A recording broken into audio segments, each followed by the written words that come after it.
misunderstood. Sancho går og går. Kommer avslutningen. Sett han herje mot Liverpool noen somre tidligere. In terms of his dribbling, when Sancho was at United, his dribbling stats took a noticeable dip, both in terms of volume and success rate. He doesn't really have the ability to physically outpace Premier League fullbacks. And I think this intensity, the fast-paced nature of the league, the physicality of the defenders is slightly overwhelmed Sancho. I think his dribbling style, which relies on subtle feints, ball control, timing rather than pure explosiveness, I don't think it suits a league where wingers tend to rely on speed and power. He's not someone who's as explosive as a Noni Madueke. And these are the type of wingers that tend to thrive more in the Premier League. Upon returning to the Bundesliga, his dribbling has regained its former edge. The slightly slower pace of the league, coupled with the more technical, tactical approach from defenders, it's allowed him to thrive once again. His success rate, his dribbling volume increased. He's got this resurgence in confidence and comfort on the ball. So he definitely seems more suited in the Bundesliga. Technically, Sancho, even when he's struggling at United, he's always had that technical ability. He's a master technician with the ball. He's got that classic street footballer style, a bit like a Brazilian player as well. Foot rolls, intricate ball control, ability to manipulate space with deceptive body movements. I love the way that he puts his foot on the ball, slows the game down, and that gives him that pauser on the ball. However, at Manchester United, a team that needed quick transitions, fast-paced attacks, this more methodical approach caused problems. I think the key to getting the best out of Sancho's dribbling is giving him a system where even when he's running with the ball, there's lots of passing options ahead of him so that he can use his dribbling to delay and use it to create openings for passing. So I think this will allow him to sort of pause and then burst with the ball. He needs that freedom to pause and burst. When he's just asked to just constantly run at players, then he's going to struggle. En god passning fra der kommer Sancho på høyrekanten, slår inn mot Whitley, men der Sotar og får klarert til... In terms of Sancho's crossing ability, averages 1.93 crosses per game, not particularly high, but a great accuracy rate of 37%. So he's effective in delivering accurate balls into the box. He's comfortable crossing with both feet. I'd say his right foot is definitely stronger. It offers more whip and elevation and precision. His technique does allow him to bend the ball well, but I wouldn't say he's the same level as a Trent Alexander-Arnold in terms of quality, consistency. The good thing is he plays with his head up. That allows him to make thoughtful passes and sort of slide through crosses into the box. I'd say despite his decent accuracy, he does waste more crosses than anticipated based on the eye test. His decision making in these situations can sometimes falter, and that surprised me because I had previously assumed Sancho was more efficient in this aspect of his game. Nevertheless, overall, I'd say he's definitely more likely to find teammates rather than aimlessly floating balls into the box. Generally an intelligent crosser, although I'd like to see more aggression in terms of whipping the ball in, and that would, push his game on even further. Running at Strauch, now Sancho, and then Fernandes! Hey guys, just to let you know, we've just created a new channel. It's going to be more like a podcast type of setting. You're going to meet the rest of the Pythag gang, in-depth analysis as always, but in more team-based type scenarios, more hot topic-based content. So please subscribe to the Pythagoras Perspective.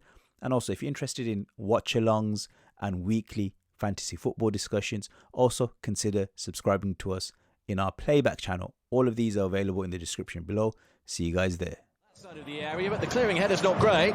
And Sancho, a moment of absolute magic. In terms of goal threat, Sancho's not really known for being a prolific goal scorer, and recently it's taken a bit of a hit. His XG suggests that he's not really involved in, generating a high volume of goal scoring opportunities for himself. But he's an efficient finisher when he gets the chance. He makes the most of the opportunities he gets. I think his technique for finishing is pretty elite. He's composed, he's precise in front of goal. Good finesse shots, difficult finishes in tight situations. He's got the ability to dink the keeper or take a snapshot. So very versatile in front of goal. When he runs towards goal, he seems to have a clear picture of what he needs to do. So he's got the maturity, he's got the technical quality. I think the bigger issue with him is his mindset and lack of aggressive intent. He doesn't consistently demonstrate that hunger or desire to stamp his authority on the score sheet. You've got to remember, his early days at Dortmund, he seemed more direct, prolific, scoring, 17 to 20 goals in a season. And that indicated his potential to become a more regular goal threat. Since moving to the Premier League, obviously that confidence has taken a hit, but he's still only 24. So I think he's got that ability to score much more goals than what he's getting right now. He's got the composure, he's got the ability but can he become more aggressive?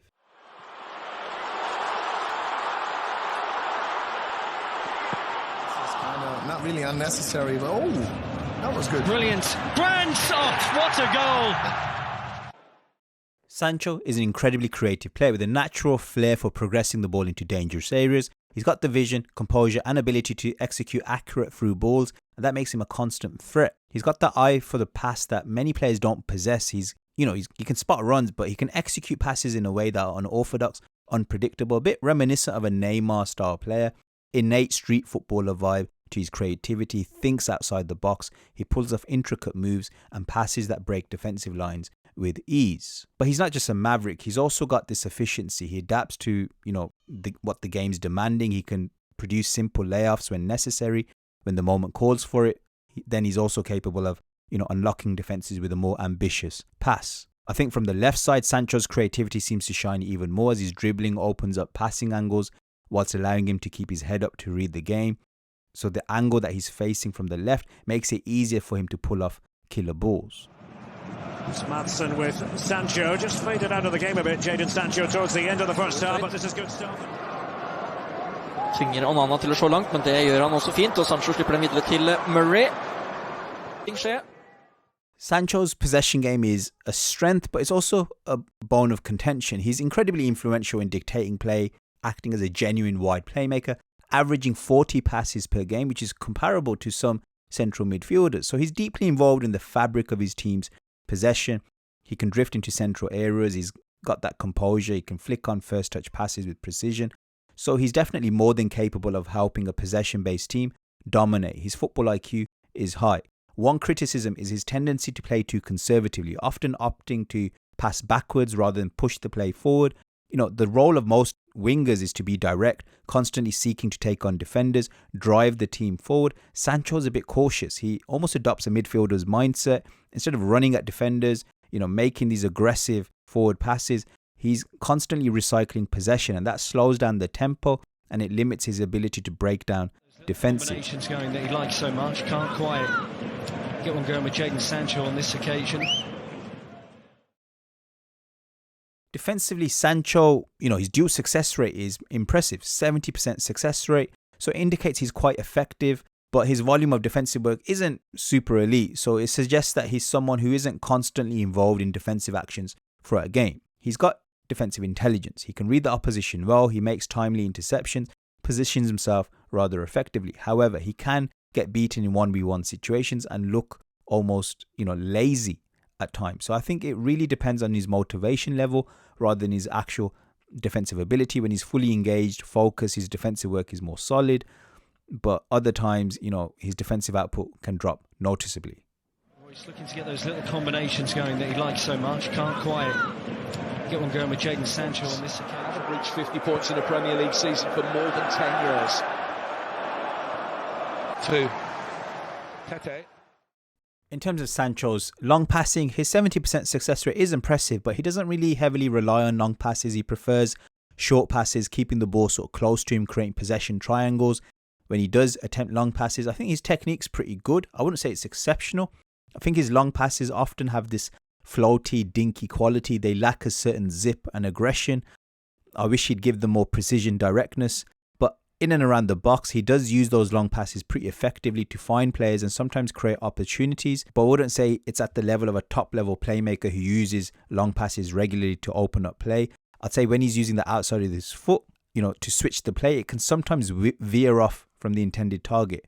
I think he's better off using a more controlled instep whip technique, particularly when switching the play from left wing to right wing. The outside foot technique, it's a little bit flashy, but it's more prone to error as well, and it doesn't always achieve the desired precision. Sancho, finding Rashford, who's only found the head of Robinson.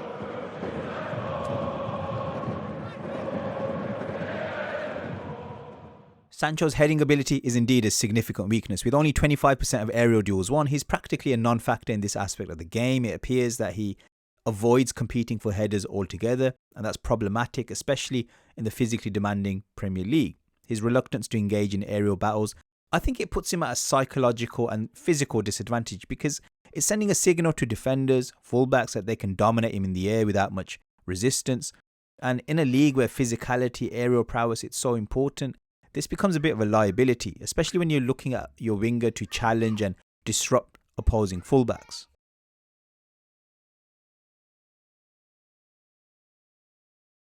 In conclusion, Sancho is a player whose best position, in my opinion, is as a wide playmaker.